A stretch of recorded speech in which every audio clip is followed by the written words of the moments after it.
des TV Rogers, Ottawa.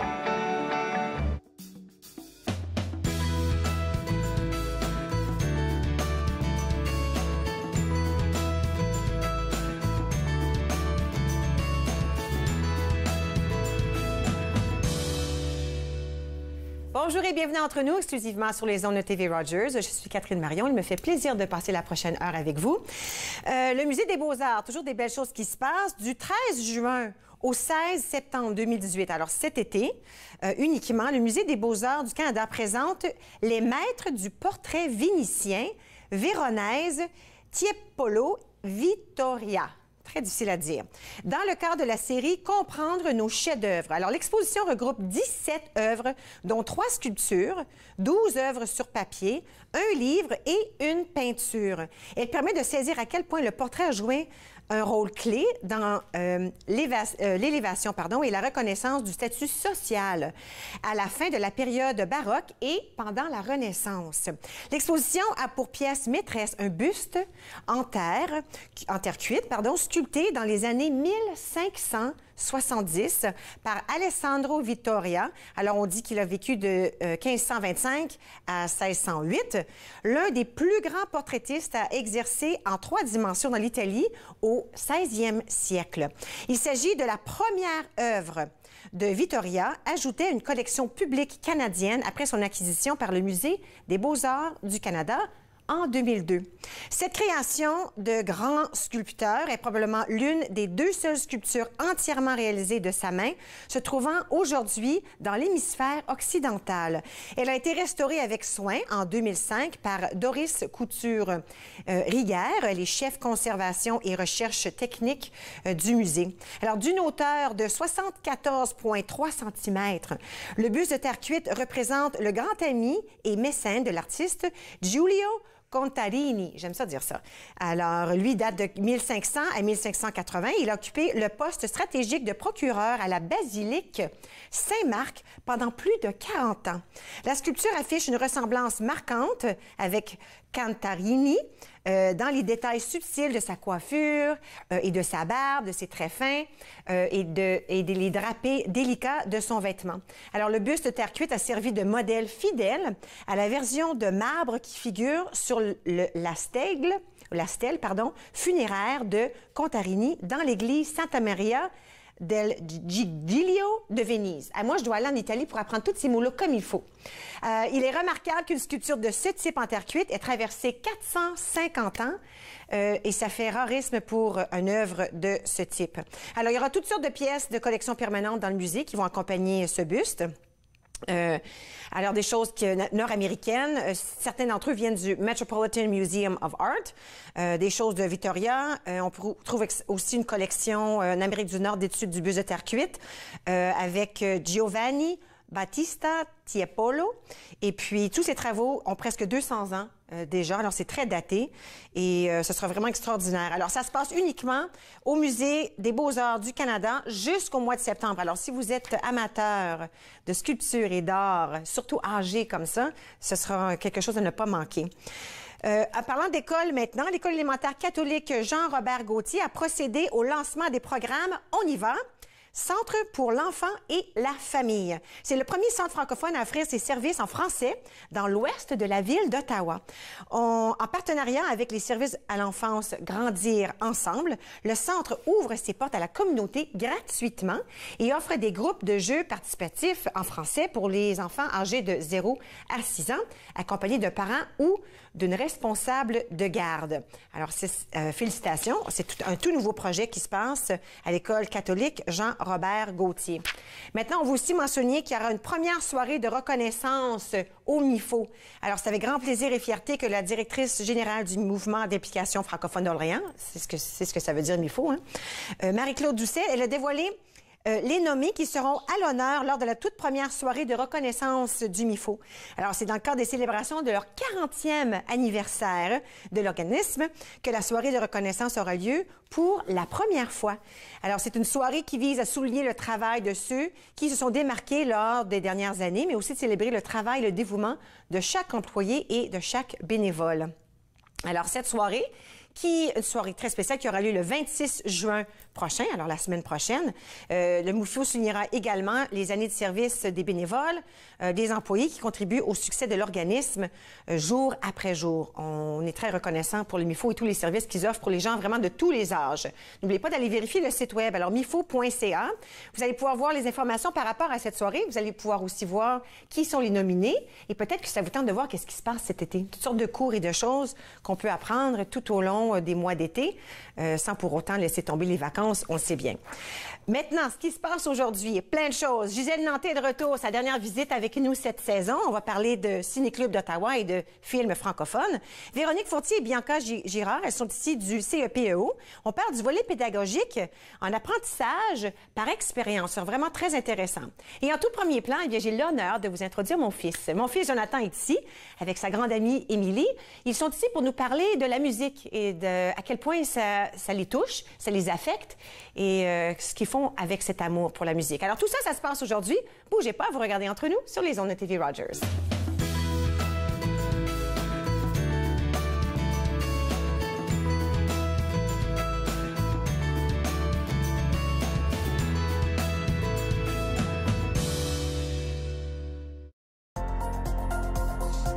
L'émission suivante vous est présentée par la télétransportée Rogers.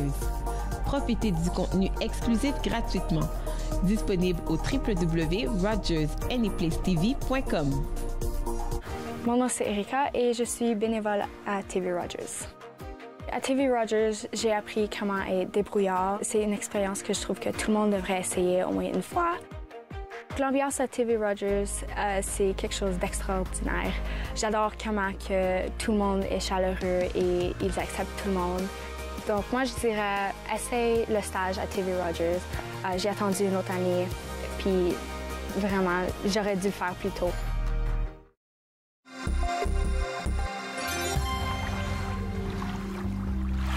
Les voies maritimes pour les bateaux motorisés, surtout ceux à fort tirant eau, sont habituellement démarquées par des balises.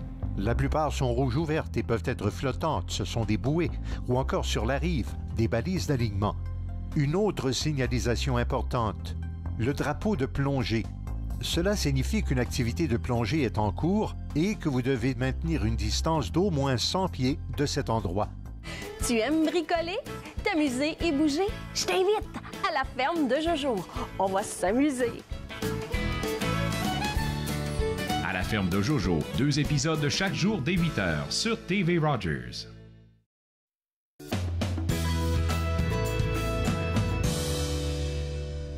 Vous êtes de retour entre nous sur les ondes de TV Rogers. C'est spécial pour moi parce que j'ai avec moi 2 personnes que je connais très bien, mon fils Jonathan et sa grande amie Émilie Gendron, qui sont tous les 2 étudiants en musique à l'Université d'Ottawa. Et puis quand Yolande, notre producteur, a dit « Tu sais quoi, je te laisse choisir qui s'attend à interviewer. » Je dis ben, « Peut-être que ça serait le fun de parler avec mon fils parce que vous allez peut-être pouvoir inspirer d'autres personnes. » Si je me trompe pas, je vous connais un tout petit peu, la musique, c'est une passion depuis toujours, oui. N'est-ce pas? Ça a commencé comment pour vous, comme cette passion-là? Est-ce que vous vous souvenez? Ben moi, ça fait depuis autour de l'âge de 6 ans que j'ai des cours de piano. Ouais. Puis depuis ce temps-là, jusqu'à l'année passée, il fallait que j'arrête parce que ça donnait un peu trop avec mon horaire d'université. Ouais. Et puis le trombone, j'ai commencé quand j'avais 6 ans. Non, à 6e année, hein? Oui, en 6e année. 6e année. Puis jusqu'à maintenant. Jusqu'à maintenant. Puis toi, en théorie, c'était un peu de notre faute parce que je dis papa, parce que ton père, c'est un pianiste. Alors pour nous, c'était essentiel. Pour papa, c'est essentiel. Bon, on va mettre nos enfants dans le piano, puis c'était important. Au début, je me suis dit, ben OK, on va faire ça, mais sans savoir à quel point ça pourrait affecter quelqu'un. Comment ça a commencé pour toi? Pour moi, mes 2 parents étaient musiciens. Donc, j'allais les voir les concerts depuis comme mon enfance. Oui. Donc, j'ai toujours su que j'allais comme aimer la musique. Mm-hmm. Et j'ai commencé les cours de piano quand j'avais 6 ans, je pense. Toi aussi, t'as pris des cours de piano, OK? Je savais pas. Oui, j'ai pris des cours de piano, puis là, j'ai arrêté quand j'avais comme 11 ans. OK. Parce que j'avais des cours de chant en plus de ça. OK. Et là, j'ai commencé la trompette entre l'été de la 6e et la 7e année. OK. Puis toi, tes parents, ils jouaient quel instrument? Les 2 la trompette. Les 2 la trompette. Ouais. OK. Alors toi, est-ce que c'était c'était comme naturel pour toi d'aller vers la trompette à ce moment-là à cause de ça, hein? Ouais. Parce que tu entendais ça dans ta maison. Toi, c'était le piano. En 6e, mais nous, on n'avait pas le choix. Hein? Je pense que c'était ça l'idée. À l'école où tu étais, il fallait qu'on choisisse un instrument. Non, c'est un prof qui a décidé juste comme ça de commencer un harmonie à l'école. Ah! Ouais. Pourquoi je me souviens pas de cette histoire-là? Mais ce que je me souviens, c'est l'histoire de... Parce que, si je me trompe pas, elle est rentrée, puis elle a dit, OK, choisissez un instrument. C'est ça? Ben, c'est ça. Elle se promenait de classe en classe avec un chariot, à pousser un chariot avec tous les instruments, saxophone, euphonium, trompette. Puis, quand elle est rentrée dans ma classe, la première chose que j'ai vue, c'est le trombone qui était comme perché un peu sur... pendu un peu sur le bord. Ouais. Puis, je me rappelle, j'ai dit, comme, oh, wow, moi, je veux jouer le trombone. Alors, cette soirée-là, je suis venu te voir, puis j'ai dit, maman, je veux jouer le trombone. Tu viens-tu de ma réaction? Je me souviens pas de ma réaction, c'était de quoi tu parles, le trombone? D'où ça sort, ça, le trombone? Mais tu sais, parce que dans ma tête, tu jouais le piano. Ouais. Puis, ce qui était bien, c'est que tu as pu l'emprunter. On l'a loué. On avait fait une location parce que je m'étais dit, bof, ça va durer quoi? Un mois, un an. Nous voici combien de temps? Le 6e, 7e, 8e, 9e, 10e, 11e, 12e année. Puis là, dans la 2e. Alors, on peut dire que le trombone, c'est pour toi. Oui. Alors, on sait pourquoi vous avez choisi vos instruments.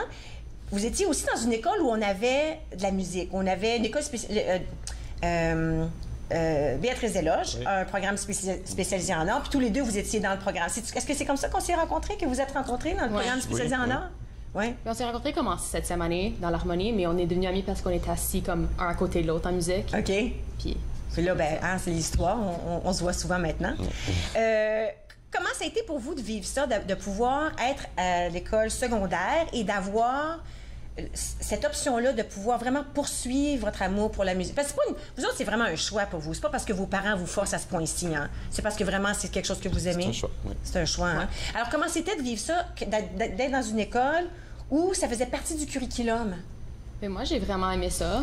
Parce que ça me donnait comme un break de toutes les autres classes. OK. Que, comme je rentrais dans la classe de musique, puis ça sentait pas comme si c'était un cours. J'allais là parce que comme ça me détendait, puis les profs, c'était comme les matantes qui comme, ils étaient demandés après ta fin de semaine. Donc pour moi, c'est quelque chose que j'ai comme vraiment aimé d'avoir ça dans ma vie. Fait que c'était pas équivalent nécessairement au cours de maths, au cours de français. Non, hein, c'était pas la même. C'est pas, oh yeah, je vais avoir en maths. C'est yes, on s'en va en musique. OK, parce que vous aimiez ça. Ouais. Maintenant, pendant que vous étiez là, durant vos cours de musique, vous faisiez aussi partie de l'harmonie de l'école, puis vous êtes promené un peu partout, vous avez fait plein de concours. Comment vous avez vécu ça? Ah, c'est bien, on s'en va comme l'année passée. En 12e, on est allé à Boston pour une compétition. On a gagné or et première place. Vous avez gagné tous les prix? Oui, on a gagné or, première place. On a gagné le Adjudicator Award. C'est quand l'ensemble a 92% ou plus. Wow! Puis on a gagné le Outstanding Band, Best Band. Vous avez tout gagné cette année-là. Votre harmonie, à vous, a tout gagné cette année-là. Puis c'était votre dernière année. C'est comme la petite cerise sur le gâteau parce que vous aviez un grand succès. Moi, en tant que personne dans la salle, j'ai déjà vu des concerts au CNA, j'ai déjà vu des concerts, les vôtres, maintenant à l'université, on peut en parler tout à l'heure, mais vous regardez en 12e année, votre groupe à vous, je ne sais pas si c'est encore comme ça cette année, je ne suis pas retournée, mais vous étiez magnifiques, comme des professionnels, mais c'est ça que ça fait un bon prof. Hein? Ça change les choses quand on a un bon prof. Hein? Fait que c'était pas difficile pour vous de... Ben toi, c'était un peu différent. Toi, c'était pas difficile. Tu savais que tu voulais aller en musique après la 12e année? Oui, moi, je le savais. Tu savais, hein? Mais toi, t'étais pas sûre, hein? Oui. Moi, c'était soit aller en musique ou aller en comptabilité. Et? Je suis allée en comptabilité et là, j'ai changé après comme 3 semaines. Tu savais, hein? Ouais. Puis c'est drôle parce que Michel, mon mari qui est comptable, dit « Ben là, voyons donc, pourquoi tu restes pas en comptabilité? » Mais ça te manquait? C'est-tu pour ça que tu penses que ça te manquait? J'étais moins contente en comptabilité. Comme j'ai trouvé Même si ça t'intéressait, évidemment. Tu choisis ça parce que c'était un intérêt. T'étais pas dans ton spot. J'avais comme un manque de la musique, puis ça a recommencé dès que j'ai recommencé à jouer. Alors là, comment on vit ça? Alors toi, est-ce que tu as déjà fait le transfert à l'université? Tu as déjà commencé ou ça commence au mois de septembre? Ça commence au mois de septembre. J'ai déjà fait le transfert, mais les cours commencent. Commencent au mois de septembre. Alors toi, comment tu vis? Parce que là, ta première année est terminée. C'est quoi la grande différence entre musique au secondaire puis musique à l'université? La grande différence, c'est pas... C'est encore des petites classes de comme 20-25 personnes maximum. C'est pas comme les grosses classes de français de comme 200 personnes. Ça, c'est resté un peu pareil. Différence... Est-ce que c'est plus strict ou peut-être plus haut calibre? Ouais, c'est ça. C'est un peu plus compliqué. Ouais. Mais... Puis, il fallait faire des auditions. As-tu fait une audition, toi aussi? Non. Toi, t'as pas eu besoin. Mais toi, t'as eu besoin de faire l'audition. Est-ce que tu te souviens de ce processus-là, comment c'était? Oui. C'est pas facile, hein? Non, c'est stressant. C'est stressant, hein? Parce que quand tu fais l'audition pour entrer en musique, il y a quoi, 2 personnes, là? C'est ça, il y a 2 personnes. Ouais. 2 profs. Qu'est-ce que vous trouvez plus énervant, jouer en avant des 2 profs ou jouer comme dans une grande salle où il y a plein de monde? Ou c'est-tu égal? Ça dépend du monde, hein? Moi, c'est un petit groupe, ça me stresse plus. Ça te stresse plus, un petit groupe, toi? Peut-être, oui. Toi aussi, peut-être? Oui, parce que là, tu peux voir les deux seules personnes qui sont là. Alors, si on pense au futur. Fait que là, vous êtes où vous aimez, vous êtes à l'université. Puis là, OK, qu'est-ce qu'on veut faire avec ça? Qu'est-ce que ça vous tente de faire avec la musique? Je vous souhaite tous les deux de jamais laisser tomber parce que toi aussi, tu es pianiste. Alors, moi, je peux dire à tout le monde à la maison, si j'entends pas le trombone à la maison, j'entends le piano parce que tu t'en vas de un à l'autre. Alors, c'est ce qui se passe chez nous. De là, vous allez faire quoi? Qu'est-ce que vous souhaitez faire avec la musique? Moi, je vais aller en musicothérapie ou en enseignement. OK. Mais alors, enseigner la musique? Oui. OK. Mais juste pour les jeunes. So, oui. J'adore travailler avec les petits de comme 5 à 7 ans. J'aime vraiment ça. Donc, mon plan, c'est de faire quelque chose qui va m'aider à travailler avec les jeunes plus tard. OK. Alors, quand tu dis jeunes, les tout petits? Oui, les tout petits. Comme 5 à 7 ans, c'est l'âge que j'aime enseigner. Toi, tu décidais encore? Moi aussi, c'est en enseignement que j'aimerais ça aller. Mais moi, ça serait plus pour comme le secondaire. Oui. Le secondaire avancé un peu. Puis je vois tous les deux dans ces matières-là. Je vois tous les deux réussir dans ces matières-là. Vous avez aussi... J'ai 2 dernières questions. Vous avez aussi... vous donnez de votre temps à enseigner aux gens à comment souffler dans leur instrument. C'est quoi la chose la plus difficile? Parce que c'est des cadets, n'est-ce pas? OK. C'est des cadets qui tentent d'apprendre à jouer des instruments avant. C'est quoi la chose la plus difficile de la bouche? Pourquoi c'est si difficile? L'embouchure? Ben, c'est dur à expliquer à quelqu'un comme de souffler. Comme tu... Ils comprennent... C'est dur à dire comme souffle plus fort. Il y a quelque chose qui bloque. Faut juste que tu me crois, faut juste que tu le fasses. Il n'y a pas de façon à montrer. Puis j'imagine qu'une fois qu'ils réussissent, là, il y a un clic qui se fait « Ah, c'est ça que tu voulais dire? » Oui, hein? Et puis si demain, on dit « OK, on fait un concert demain, choisissez la musique. » C'est quoi votre style de musique préféré à jouer? Toi avec le trombone, on les a amenés, je les trouve tellement beaux. Toi avec ton trompette et toi avec ton trombone, avez-vous un style préféré de musique? Moi, je joue un peu de tout. J'aime vraiment jouer dans le big band à mon père. Oui. J'aime vraiment jouer là-dedans, mais j'aime aussi jouer de la musique classique et de la musique d'harmonie. Donc, c'est un peu de tout. T'as un peu de tout, toi, hein? T'as-tu un préféré? Moi, ce serait plus le classique. Le classique? Oui. Ouais. Je suis pas surprise que tu dis ça. La musique classique qui joue toujours chez nous. Écoute, je vous trouve inspirants tous les deux parce que, d'ailleurs, on va parler justement dans le prochain bloc à quel point ça peut être difficile pour les jeunes de passer à travers le secondaire, puis on n'est pas trop... Puis c'est normal, on arrive en 11, 12e année, puis on n'est pas trop sûr, mais tous les deux, vous aviez cette passion depuis que je vous connais. Mais toi, depuis que j'étais la naissance presque, mais pas depuis qu'on s'est rencontrés. Puis, ça m'inspire que vous partez d'une passion, puis vous allez chercher une vie par rapport à votre passion. Il y a des adultes qui auraient besoin d'apprendre cette leçon-là. Alors, je merci d'être venu ici, inspirer d'autres avec votre histoire. Merci beaucoup. Alors, écoutez, c'est l'Université d'Ottawa, où on peut trouver Jonathan et Émilie Gendron. L'Université d'Ottawa offre aussi des concerts gratuits. Alors, ce sont des concerts par rapport... C'est l'harmonie de l'université, excuse-moi, là, comment on appelle ça? Oui, il y a plusieurs ensembles. Il y a plusieurs ensembles, hein? Puis c'est des concerts gratuits. Alors, si vous allez sur le site web de l'université, vous pouvez y aller, vous présenter, vous rentrez, vous allez voir des concerts incroyables, extraordinaires. Et puis, si ça vous tente peut-être de commencer une nouvelle éducation en musique, bien, allez sur le site web de l'Université d'Ottawa. Vous n'allez pas manquer votre coup. Nous allons prendre une toute petite pause et puis à notre tour, on va parler avec du CEPO et de l'apprentissage par rapport à la communauté. Vous allez voir. Restez avec moi. Vous regardez Entre nous sur les ondes de TV Rogers.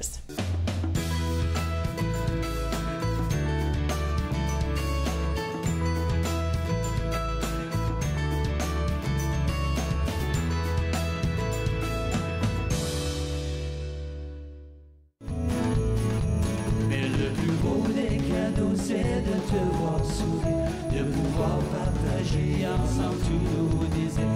Être ici avec toi, le plus beau des cadeaux, de pouvoir partager cet amour. Au centre d'achat, les décors sont si beaux, les gens se saluent sous le grand chapiteau. Et partout en ville, on s'apprête à Noël. Les enfants font prendre leurs photos avec le Père Noël. Dans les boutiques on affiche des choses les plus belles. Il y a de l'amour en l'air, sous le ciel. Mais le plus beau des cadeaux, c'est de te voir sourire, de pouvoir partager ensemble tous nos désirs. Et puis si avec toi le plus beau des cadeaux, de pouvoir partager cet amour. C'est le plus beau des cadeaux.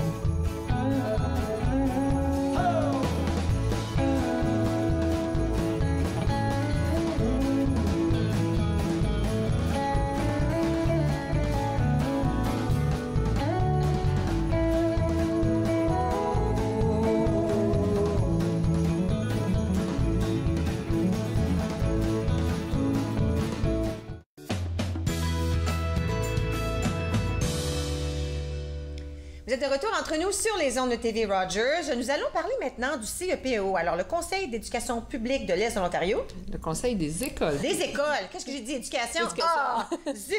Alors, Bianca Girard, directrice des services éducatifs avec nous, et Véronique Cloutier, gestionnaire en développement et engagement communautaire. Véronique Fortier. Véronique Fortier. Est-ce que j'ai trompé les noms en plus? Oh, c'est beau, hein? Je vais penser à l'autre madame, ouais. Alors, on recommence. CEPO. On parle d'apprentissage, de nouveaux volets d'apprentissage, un volet pédagogique où on va apprendre par expérience. C'est quoi la différence entre ce volet-là, ce nouveau volet, et ce qu'on connaît, ce qui est traditionnel, si on veut? OK. Si on veut parler de la différence, je pense que c'est important de décrire l'approche. C'est-à-dire que l'approche de l'apprentissage par expérience axée sur la communauté, c'est que on a vu que nos élèves, dans le traditionnel, sont bien placés, sont bien positionnés pour apprendre des concepts, pour apprendre des théories. Maintenant, c'est pas assez, c'est pas suffisant. Faut aller sur le terrain, il faut aller valider nos expériences d'apprentissage, puis les mettre en lien avec ce qui se passe dans la communauté pour s'assurer de développer nos compétences. OK. Dans le monde de l'employabilité, dans le monde du travail, on nous dit souvent que nos élèves sont bons, mais ils ont besoin de développer des compétences. Des compétences et de l'expérience aussi. Quand on veut créer un volet comme ça, est-ce que ça prend plusieurs années, des discussions, de la recherche, avant de pouvoir vraiment l'entamer, de l'insérer, si on veut, dans les écoles, dans le conseil? On parlait du volet pédagogique, puis après, je te laisse le volet. Oui, bien sûr, parfait. Oui, oui. Au volet pédagogique, depuis 2011-2012, on réfléchit beaucoup au CPO, puis partout en province, sur comment engager l'élève dans son apprentissage. Okay. Donc, si on va aussi loin que ça, on s'est rendu compte que c'était important d'amener des programmes qui allaient transformer ce que l'élève ce qu'il vit dans la salle de classe. On transforme les approches pédagogiques. D'ailleurs, nous vous en jasons une fois déjà. Puis, quand on développe ces approches-là, on dit qu'on ne peut plus rester dans nos murs. On ne peut plus rester juste dans notre salle de classe à essayer de vivre un apprentissage qui est authentique. D'où l'importance de s'ouvrir vers la communauté. Alors, quand on parle de s'ouvrir à la communauté ou vers la communauté, même si on veut, à ce moment-là, c'est là où on rentre dans cet engagement communautaire, c'est ça? En effet, j'aime beaucoup l'idée que Bianca amenait de faire vivre des expériences. Évidemment, ce qu'on veut viser avec nos projets, nos initiatives, nos programmes, c'est faire vivre des expériences authentiques. Le décloisonnement de l'école est une valeur vraiment ajoutée, faire réaliser aux élèves qui peuvent vivre leur culture, leur identité francophone au-delà des murs scolaires. Je pense que c'est vraiment une valeur ajoutée à la pédagogie. Alors, comment est-ce qu'on marie ça avec les classes? Parce que nous, on dit, OK, ça prend quand même le français, ça prend quand même les maths, ça prend quand même les sciences, il y a quand même ces cours-là. Comment est-ce qu'on marie ça, ce concept-là, ce volet-là, avec les choses qu'on doit quand même apprendre? Je vais faire un petit lien avec vos deux premiers invités. Oui.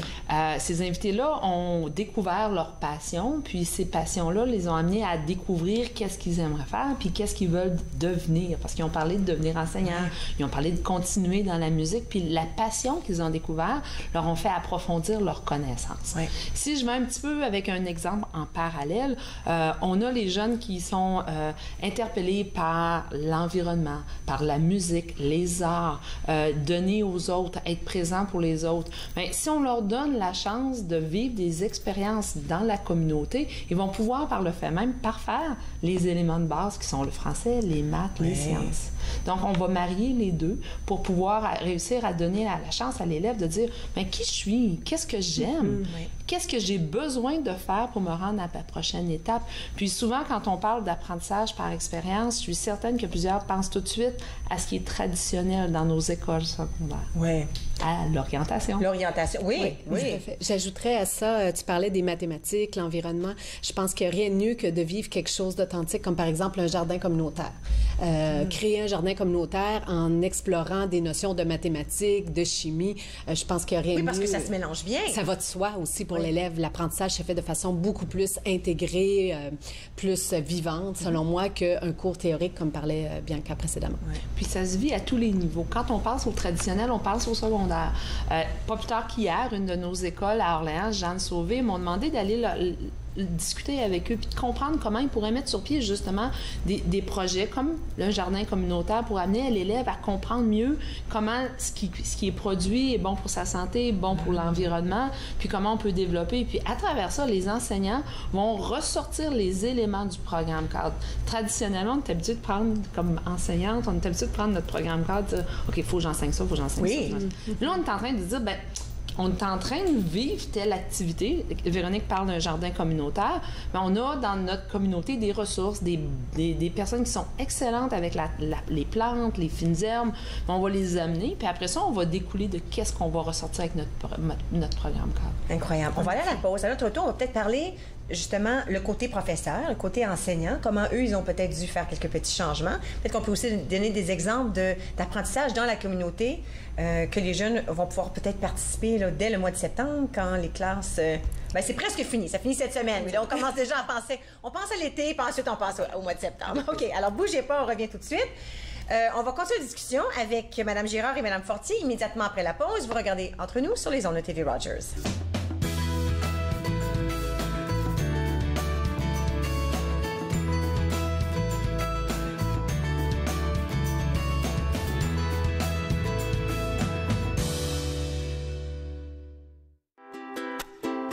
Soit pleine dorée, croissant caché dans ce nuage de neige. Elle joue au sortilège, il aimerait l'embrasser. Avec elle s'équipe-t-il, s'attardant au mystère, au loin dans l'univers.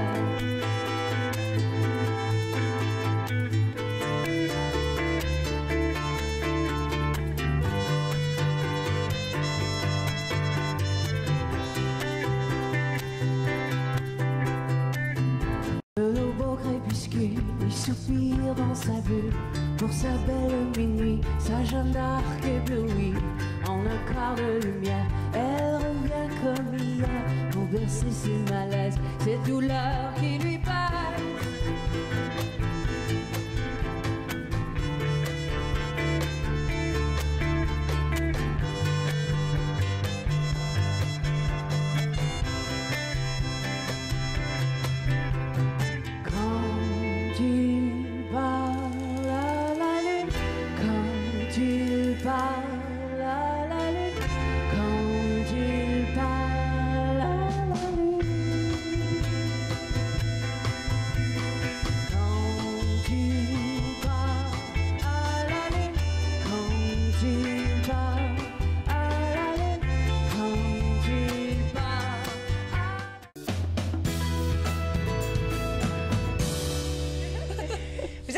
Entre nous sur les ondes de TV Rogers. Alors, on parlait avec le CEPEO.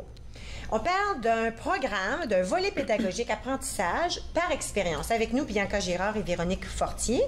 Et puis, on parlait justement avant la pause à quel point c'est important pour les jeunes d'aujourd'hui de non seulement apprendre à leur pupitre, mais d'apprendre à l'extérieur, dans la communauté. Il n'y a rien de mieux que ça. Ce que je voulais ajouter avant la pause, c'est que souvent, les jeunes, on les entend, ils veulent être engagés. Ils le disent, j'aimerais ça pouvoir, mais ils ne savent pas trop comment. Je pense que ce que vous faites aussi, c'est que vous leur montrez le comment. Et puis là, ça peut décrocher d'autres choses qu'eux-mêmes, l'école veut qu'on s'en ait à peu près comme ça. Eux vont peut-être faire comme ça parce qu'on les stimule, on leur donne des idées. Je vais mettre une expression qui est importante présentement pour nous en éducation, c'est de créer des opportunités d'apprentissage. Donc, ce n'est pas un projet, c'est pas quelque chose d'éphémère qu'on est en train de créer. On est en train de travailler à créer ces opportunités d'apprentissage là pour les élèves, puis présentement, on est en train de les axer sur la communauté. Extraordinaire. Alors, juste avant la pause, je me disais, OK, on sait ce qu'on veut faire avec les jeunes, avec les étudiants. Comment est-ce qu'on a fait avec les professeurs? Parce que certains d'entre eux, je l'étais il y a très longtemps, on se dit, ça fait longtemps qu'on suit la même recette. Puis là, on veut un petit peu changer la recette. Est-ce que c'est difficile, facile, un mélange des deux? C'est bien reçu? Présentement, le monde est en changement. Je pense on dit souvent, le statu quo n'est plus une option dans nos écoles. Puis je peux prendre l'exemple d'une compagnie qui est Kodak, qui n'a pas voulu s'adapter au changement. Les jeunes d'aujourd'hui ne connaissent pas la compagnie Kodak. Ils n'ont pas allé vers le numérique. Ils sont restés dans leur volet très traditionnel. Donc, je ne vous dis pas que l'école va disparaître. Ce que je vous dis, c'est qu'on a besoin de réfléchir à nos pratiques et on a une excellente équipe au service éducatif du volet pédagogique et dans tous les volets qu'on a, bien-être et au travail, c'est qu'on veut s'assurer que nos enseignants sont en réflexion et comprennent le pourquoi. Pourquoi j'enseigne ça de cette façon-là? Puis pourquoi, présentement, la communauté est importante? Oui.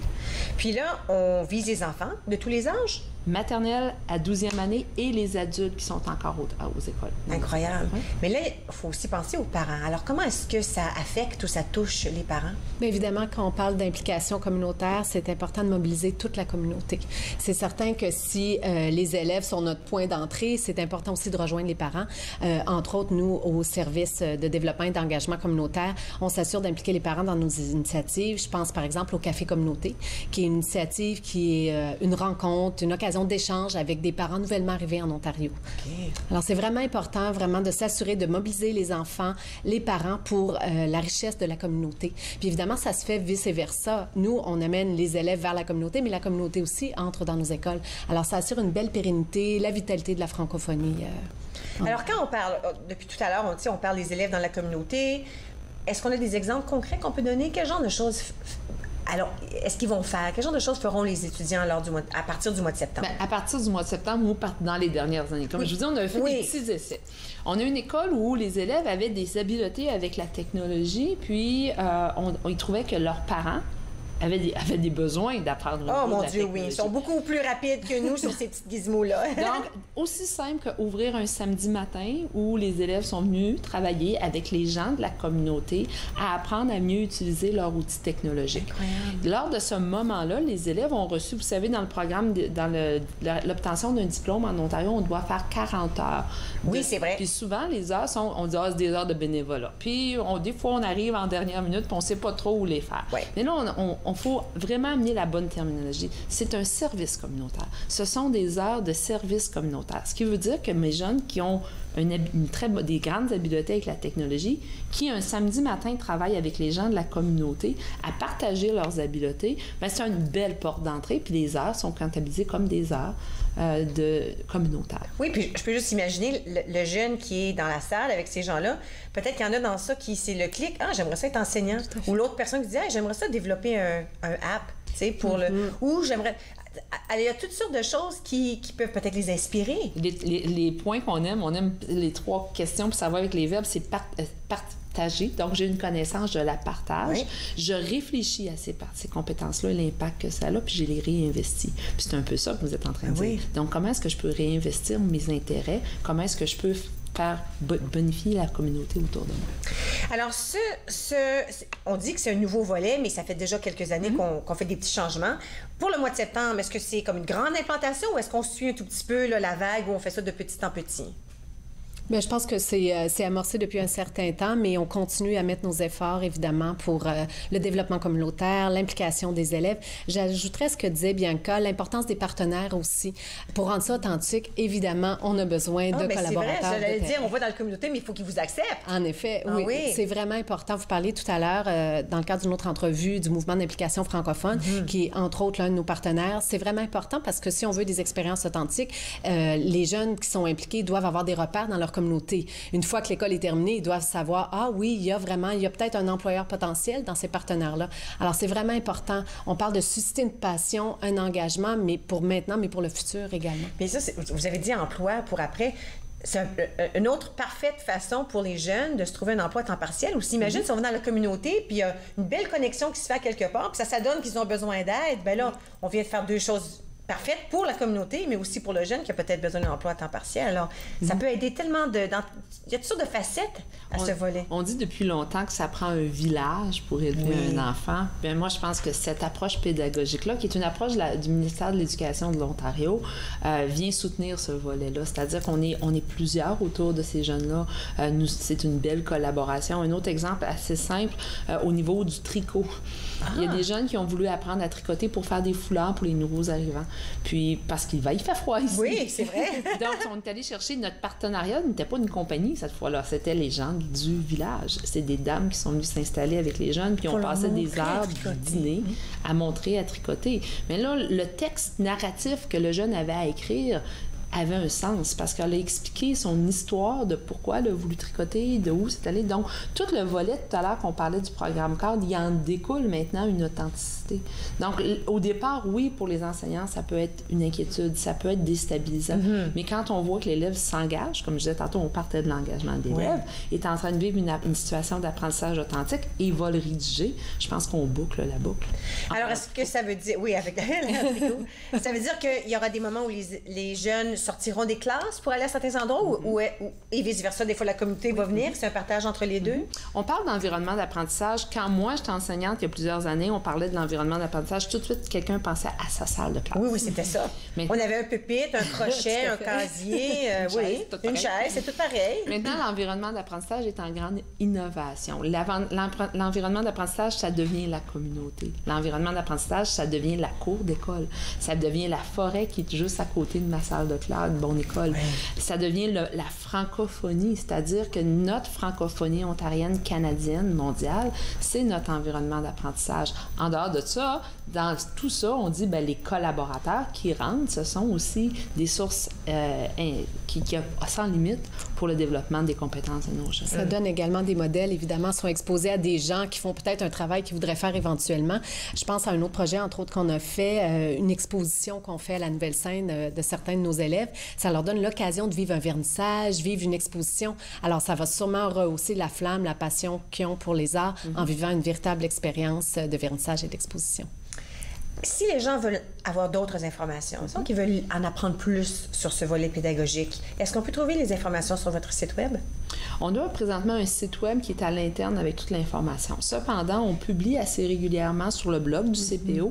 Donc, en mettant l'adresse du CPO sur le blog qui s'appelle Porte-Voix, on partage souvent des exemples d'apprentissage par expérience axés sur la communauté où les gens pourraient lire. Notre Facebook également rend compte de toutes les activités, nos implications dans la communauté. Oui, alors il y a toujours moyen de s'enrichir et de savoir qu'est-ce qui se passe au CEPEO. Il y avait autre chose que tu voulais mentionner avant d'oublier? Je veux que les gens réalisent que tout ça, c'est important, que nos jeunes sont en train de se questionner tout au long de ces apprentissages-là pour pouvoir tracer leur itinéraire d'études. C'est-à-dire que quand ils arrivent en 9e, 10e, 11e, on commence à avoir une idée de qui je suis. Donc, quand je sais qui je suis, c'est beaucoup plus facile de faire des choix judicieux pour les prochaines étapes. Ça devient une orientation, un orienteur qui travaille beaucoup plus axé sur les compétences du jeune qu'un orienteur qui travaille sur une vocation. Tu serais bon prof, toi. Non, oui, puis c'est tellement mieux, je trouve, que... Parce que je l'ai vécu avec un de mes fils. 2 de mes enfants étaient comme ça, les 2 autres n'étaient pas certains, alors... Parce qu'ils n'avaient pas accès à ce genre de modèle. Je me dis, ça peut tellement aider les jeunes qui arrivent en 12e année, puis là, sont obligés ou se sentent obligés d'aller au collège, université, puis ils ne savent pas par où commencer. Alors, par l'entremise de ces expériences dans la communauté, tu sais, peut-être un jour, tu essaies le tricot, le lendemain, tu essaies ce qui est ordinateur, l'autre fois, tu es peut-être en train de construire un jardin, mais à quelque part dans ça, il va y avoir une petite flamme qui risque de s'allumer. Puis au terme de leurs études, il y aura différentes opportunités qu'ils auront pu expérimenter. Oui, c'est extraordinaire ce que vous faites. Merci beaucoup d'avoir partagé ça avec nous. Alors, à la maison, le CEPEO, le site web, c'est cepeo.on.ca. Ils ont aussi un blog, Porte-Voix, et la page Facebook du CEPEO. Vous pouvez aller visiter tous ces endroits-là, vous allez pouvoir voir qu'est-ce qui se passe. Tout est toujours mis à jour, alors vous allez savoir. Et sachez qu'il n'est pas trop tard pour inscrire les jeunes. Je sais qu'on parle déjà de la fin des classes, mais il n'est pas trop tard pour s'inscrire. Même au mois de septembre, quelqu'un arrive, qu'est-ce que je fais? Il n'est jamais trop tard pour se joindre à une belle école du Conseil des écoles publiques de l'Est Ontario. Nous allons prendre une toute petite pause. À notre retour, on parle de films francophones avec Gisèle Nantais. Restez avec moi, vous regardez Entre nous sur les ondes de TV Rogers.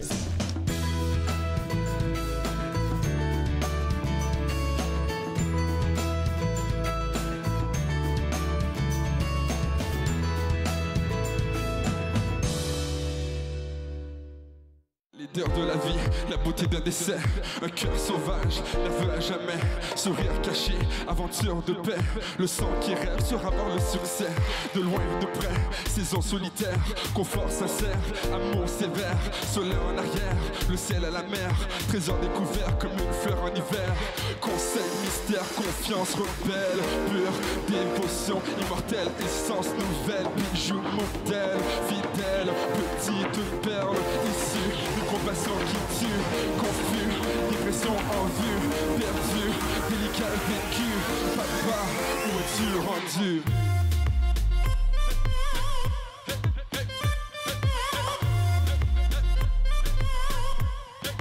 Où es-tu rendu? On tape.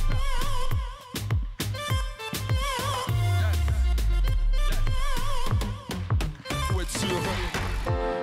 Irritable sur les moments tendres, petite leçon difficile à vendre, union difficile à comprendre, solitude que j'aimerais revendre. Loin de toi je me retrouve pas, si tu reviens serre-moi dans tes bras, regard au loin vers l'au-delà. Est-ce qu'un jour on se rêvera? Conseil, mystère, confiance, rebelle, pure dévotion, immortelle, essence nouvelle, bijou, modèle, fidèle, petite perle, issue de compassion qui tue, confus, dépression.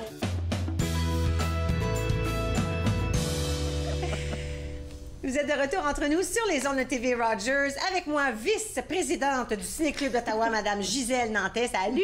Salut! Écoute, quand tu viens nous visiter, je pars toujours avec une grande liste de films français qu'il faut voir. Ah ouais? Puis c'est le fun parce que tu viens nous voir, non seulement avec le titre, mais avec un peu de qu'est-ce qui se passe, puis qui sont les acteurs, puis si c'est un bon film, rapide, pas trop rapide. Alors, on est prêt pour se faire instruire encore aujourd'hui. Alors oui, je vous en présente 3 aujourd'hui. Okay, on est prêt. OK. Alors, on va commencer par un film sérieux. Okay. Donc, ça s'appelle Les Gardiennes. OK. C'est un film de Xavier Beauvois. Xavier Beauvois avait déjà fait Des hommes et des dieux. OK. Si tu te souviens, là, les prêtres dans les montagnes. Là, oui, ça me dit quelque chose. OK. Oui, les moines, là. Oui, oui. Ouais. Alors, ça, c'est un film de... Alors, ça, son nouveau film, ça traite de la Première Guerre mondiale. OK. Et c'est un sujet très spécial parce que on parle pas des hommes qui se sont battus dans les tranchées, là. On parle des femmes qui ont dû entretenir des fermes, qui ont dû continuer à vivre quand les hommes étaient tous partis à la guerre. Ils faisaient le travail pendant que les hommes étaient partis à la guerre. Alors, ils faisaient tout le travail. Oui. Ils devaient maintenir la ferme, maintenir les animaux, faire les moissons, vendre leur foin, etc. Puis, tu sais, tout entretenir parce que tous les hommes étaient partis à la guerre. Alors, c'est un film daté qui est placé, si on veut, dans les années 1915. 1915. Ça commence en 1915 et là, leur fils part pour la guerre. Et il reste le grand-père, le père est mort. Alors, on voit quelques scènes de guerre, mais en gros, ce sont les femmes. Et si tu regardes cette photo-là, c'est comme regarder les grands tableaux là, des moissonneurs qu'on voyait. La photo est extraordinaire. Les images sont superbes. Et ça fait vraiment, quand on voit les champs avec les moissonneuses, ça fait penser aux anciens tableaux de Bruegel, tu sais, les Hollandais, là, qui montraient là, la grande campagne. Alors, mais ça montre aussi à quel point c'est difficile. Parce qu'on voit des hommes, évidemment, on voit des histoires d'amour. Parce que tous ces hommes-là qui étaient partis à la guerre, ils revenaient en permission. Et ils avaient quelques semaines de congé. Et là, bien évidemment, ils voulaient avoir des relations. Ce qui arrive ici, il va y avoir une histoire d'amour qui est assez frappante. Parce que dans l'histoire, il y a le personnage principal, c'est Nathalie Baye, qui fait comme un genre de matriarche. Et elle va prendre à son emploi une jeune femme qui s'appelle Francine, qui est à l'assistance publique, qui est plus ou moins orpheline. Elle va l'entraîner au point où elle devient comme presque son assistante. Elle a sa fille qui travaille, et sa fille est jouée par sa vraie fille, Laura Smet. J'aime ça, OK. Alors, mère et fille jouent dans le même film et jouent mère et fille. Alors, et elle est vraiment, elle est plus plus dans les travaux, puis tout ça. Mais Francine va va être plus ou moins adoptée.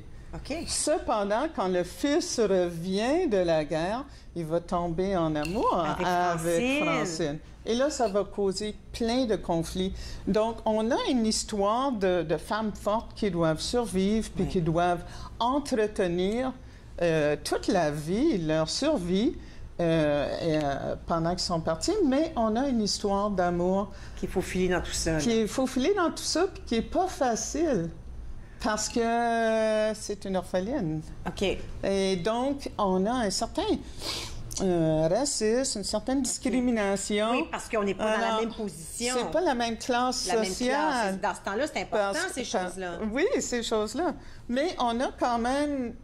Je vous dirais que c'est un film qui est assez lent, qui est assez long, mais les images sont extraordinaires. Oui, mais là, les images qu'on a vues aujourd'hui à l'écran, la cinématographie, c'est extraordinaire. Oui. Je me demande où ça a été filmé, ça. Ça a été filmé en France, je suis sûre. Par Xavier Beauvois.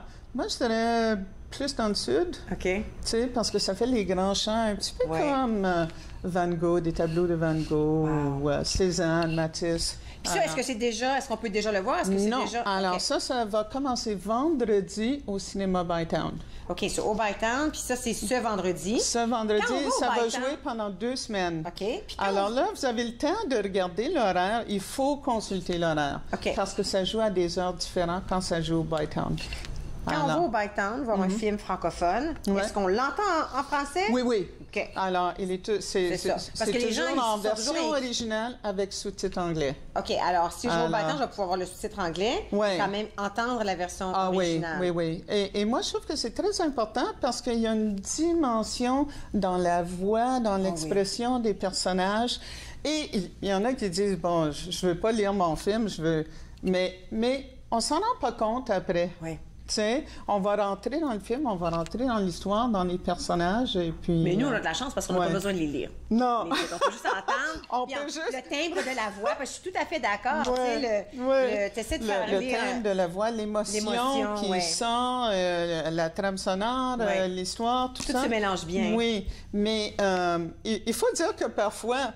Tu sais, comme moi, j'étais prof de français aussi. Alors, on a des formations professionnelles. Souvent, on va écouter le français, mais on va essayer de voir s'ils ont bien traduit. Oui, c'est vrai. S'ils se sont trompés de mots.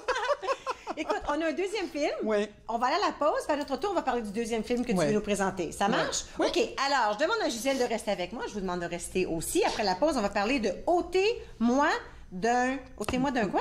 D'un doute. D'un doute. Je comprends même pas l'écriture. Ôtez-moi d'un doute. Reste avec moi, on va regarder entre nous sur les ondes de TV Rogers. Oui, c'est un drôle de titre.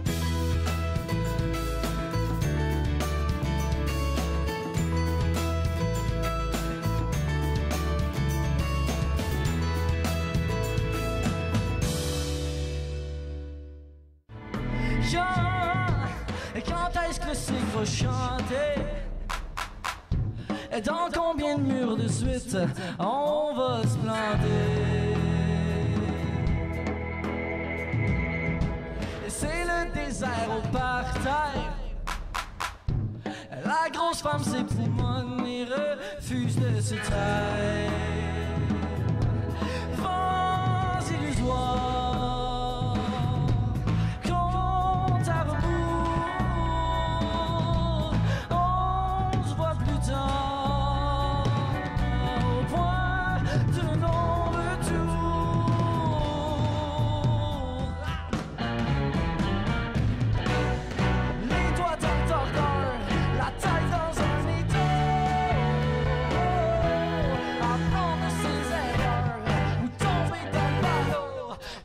De trop.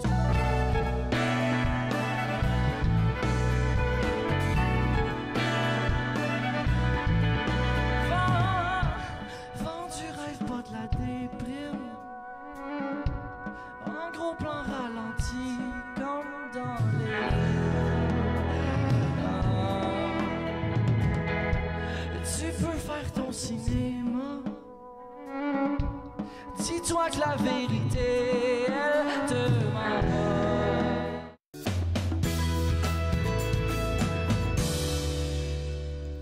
Vous Vous êtes de retour entre nous sur les ondes de TV Rogers. Gisèle Nantais, vice-présidente du Ciné-Club d'Ottawa, toujours avec moi. Et là, on parle, là, je l'écris comme il faut, là. Ôtez-moi d'un doute. Oui. Un autre nouveau film. OK, oui. Alors c'est un film breton. Ça se passe en Bretagne, en France, mais c'est une coproduction avec la Belgique. Et c'est pour ça qu'on a François Damien, qui est belge, un acteur belge, vraiment. Et Cécile de France. C'est vraiment ironique, mais Cécile de France, elle est belge. OK. Son nom, c'est de France. OK. Oui, mais son nom, c'est Cécile de France. Alors, et Cécile de France, c'est une actrice qu'on a vue dans plein de films, là. Et elle est toujours belle, hein, et frappante. Alors, c'est l'histoire, ôtez-moi d'un doute... c'est Erwan qui révèle que vous n'avez on peut regarder un petit peu. Mais ça, c'est Erwan, et là, il y a un travail très spécial. Il est démineur. Oh! Démineur, ça veut dire qu'il trouve quand il y a des bombes qui ont été laissées dans des terrains. Oui. Hein, des mines, là, qui ont été laissées pour des raisons. Facile, ça? Et donc, il va les détecter et il doit enlever ces mines-là. Alors, il y a un travail assez spécial. Et il va rencontrer Cécile de France, qui, elle, est médecin. D'accord. Elle a un cabinet et elle va traiter... elle traite différents gens. Donc, à un moment donné, il la rencontre. Bon, ce qui arrive, c'est que son père, Erwan, est joué par Guy Marchand, qui est un acteur très connu qu'on ne voit pas assez souvent, là, et qui est revenu dans le décor. Il jouait dans une série qui s'appelait 10%. OK. Puis qui est vraiment extraordinaire. Alors, Guy Marchand est vraiment le père de Erwan, mais à un moment donné, Erwan a 45 ans, il a une fille qui est enceinte puis qui n'a pas de père pour son... Et il va lui dire, tu sais, tu n'es pas vraiment mon fils. Tu n'es pas mon fils biologique.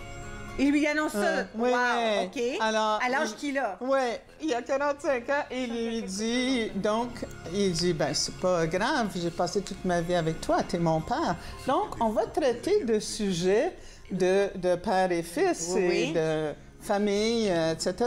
Mais ça chicote et il doit retrouver son père biologique.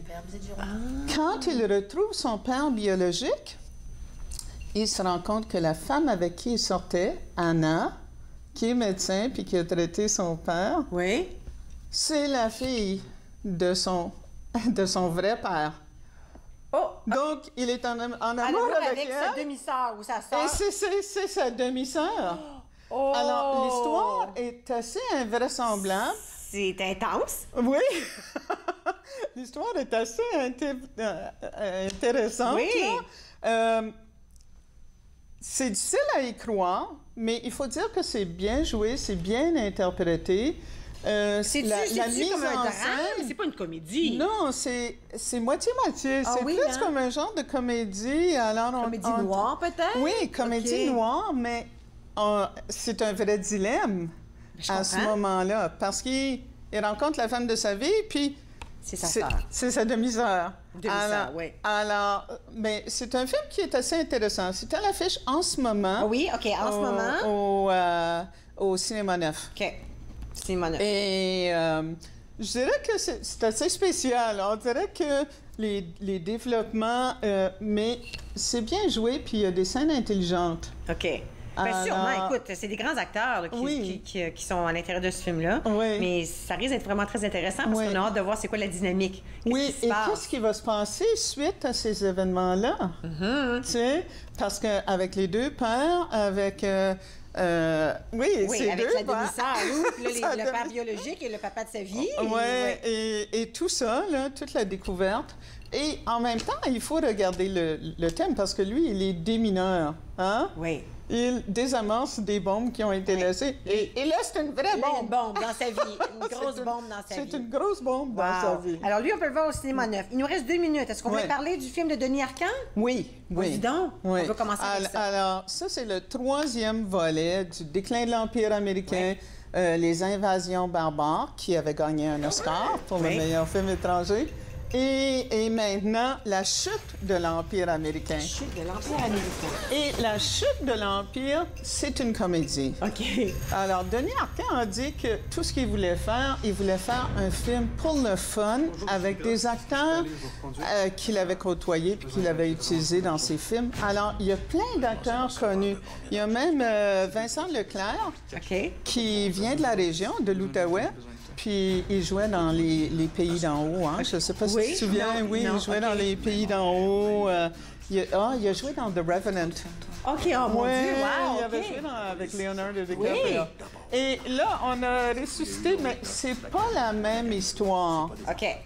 Alors, le personnage principal est joué par Alex Landry.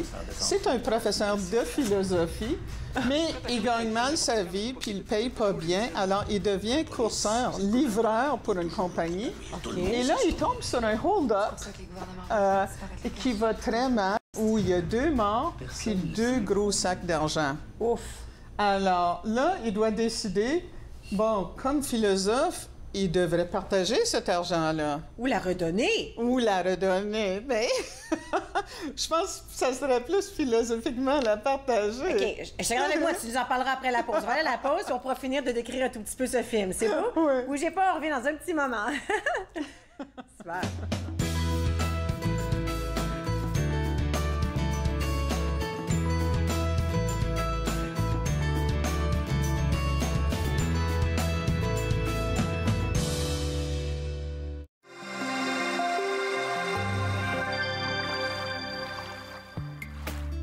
Pour manœuvrer correctement votre kayak, la posture de votre corps est un facteur très important. Tenez-vous bien droit et détendez vos épaules. C'est le torse qui accomplit la tâche. Les bras et les épaules transmettent votre énergie et votre force vers la pagaie. Assurez-vous de faire pivoter votre torse et évitez de trop courber les poignets, ce qui pourrait provoquer des tensions inutiles. Cette semaine, à l'émission Court-Circuit, on rencontre Kelly Lefebvre du groupe Haricot, un groupe de musique traditionnelle de passage à Contact ontarois. Alors soyez au rendez-vous. Court-Circuit, vendredi 21h sur TV Rogers. Il a mes yeux. Il a les pommettes de sa mère. Il a ma phobie des hauteurs. Il a sa nature si compétitive. Il a mon sens de l'humour un peu bizarre. Il a son amour de la lecture. Il a mon oxycodone. Il y a des choses qui ne devraient pas se transmettre. Gardez vos médicaments d'ordonnance sous clé ou rapportez-les. Apprenez-en plus à sécurisezvosmédicaments.ca. Un message de Jeunesse sans drogue Canada. À la prochaine émission, nous vous présentons notre entretien avec Sœur Loïs Mathieu, qui était connue sous le nom de Sœur Gisèle de la Trinité. Elle était infirmière à l'hôpital Montfort. Données sans compter, vendredi 15h sur TV Rogers. Vous êtes de retour entre nous. Juste avant la pause, Gisèle Nanté nous décrivait le film La chute de l'Empire américain, qui est une comédie. C'est une comédie. Bon, alors là, le philosophe là, trouve tous ces sous-là. Puis il veut faire un film pour le fun. Alors là, mais il parle du pouvoir de l'argent. Et là, le jeune qui a trouvé cet argent-là, il va aller voir Rémi Girard, qui a une grosse queue de cheval. Oh, mon Dieu! Puis qui joue un genre de mafioso un peu. Là, il a l'air de ça dans la bande-annonce. Et puis là, c'est vraiment, on peut parler de blanchiment d'argent, de comment vraiment on peut distribuer cet argent-là. Qu'est-ce qu'on peut faire? Oui. Tu sais, on parle de la bourse, on parle des banques, on parle de tout ça. Super intéressant. Puis là, il faut pas... Des familles. À quel moment est-ce qu'on va pouvoir voir ce film-là? OK. Alors, ce film-là prend l'affiche le 28 juin au Québec, dans tous les cinémas commerciaux. Cité, Cinéma Neuf, tout ce qui est... Tout ce qui est commercial, là. Et éventuellement, il va venir peut-être au Ciné-Stars. Ciné-Stars à Orléans. Peut-être au Landmark. Au Landmark aussi? OK, cool. Oui, il va jouer au Landmark, probablement. Super. Merci beaucoup, Gisèle. De rien. Tu m'as donné des nouveaux films à aller voir avec ma gang. Merci. On va se revoir l'année prochaine. Au revoir. C'est fini pour nous. On se retrouve demain à la même heure. Faites-nous part de vos commentaires en composant le 613-521-2323 par courriel sur Facebook et Twitter.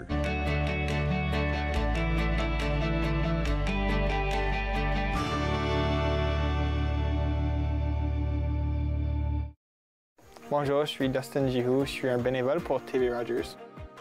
TV Rogers m'avait appris à vraiment être meilleure personne d'équipe, puis aussi de me déjeuner un petit peu parce que j'avais du trouble avant avec des personnes, mais maintenant c'est plus comme, je suis plus confortable juste être avec des personnes. Quand j'ai commencé le semestre, j'ai pris des bons amis, puis c'est facile de faire des amis quand vous travaillez ensemble, puis vous allez pour la même chose.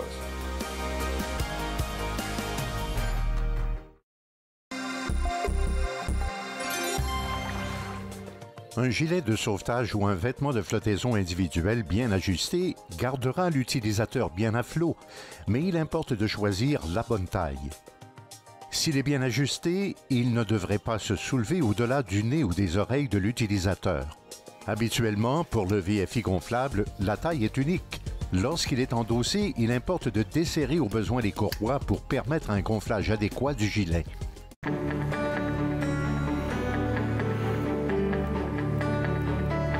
Regardez TV Rogers, Ottawa.